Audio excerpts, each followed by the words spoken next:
Le prince ne doit pas craindre de n'avoir pas une population nombreuse, mais de ne pas avoir une juste répartition des biens. Nicolas Machiavel.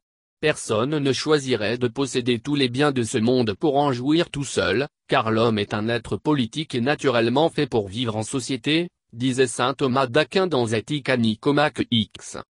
Au Togo, malheureusement, ceux qui nous ont pris en otage depuis 60 ans, ne conçoivent pas la vie en société, en cité, en république. Sous leur gouvernance, notre pays a perdu depuis des lustres, le sens des valeurs qui font de la République, le vivre ensemble. Ce n'est pas fortuit quand, au temps du père, on avait institué deux types de citoyens, les Togolais entièrement à part et les Togolais à part entière.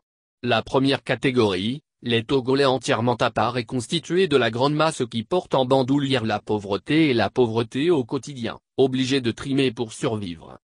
La seconde est formée de la minorité qui a mis en coupe régler les pans entiers de l'économie nationale dont parlait le grand chef. C'est la classe de ceux qui disposent de façon abusive et illimitée des ressources et richesses qui devraient revenir à l'ensemble des citoyens. Ils se réveillent tard et amassent tout, avant la tombée de la nuit et même là où ils n'ont pas semé. C'est une klepto-oligarchie institutionnalisée qui est davantage riche au détriment de la grande majorité qui devient davantage pauvre. Ceux qui nous régentent depuis des décennies, qui se disent fervents chrétiens et qui écument le Saint-Siège ou les chapelles en Occident, sont censés savoir que dans les hiérarchies de lumière, ceux qui exercent l'autorité, sont ceux qui ont la plus grande capacité de servir les autres sans en tirer avantage. Plus grande est leur responsabilité et plus petite est la rétribution. C'est tout le contraire qui est appliqué dans notre monde inversé. On peut retrouver le régime togolais actuel, la plus vieille dictature dynastique, dans les récits bibliques.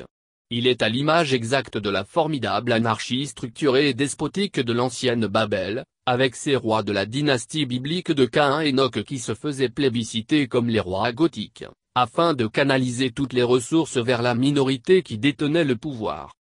Tout pour eux et rien pour les autres. Exactement comme au Togo et dans la plupart des pays africains surtout francophones.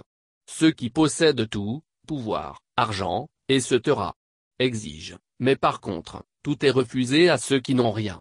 De fait, la justice sociale n'existe pas.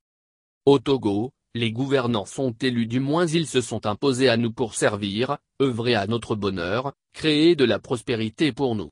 Mais chez nous, les hommes et les femmes qui gravitent autour du pouvoir, après avoir tout accaparé, ont transformé le pays en une grosse ONG pour faire dans l'assistanat.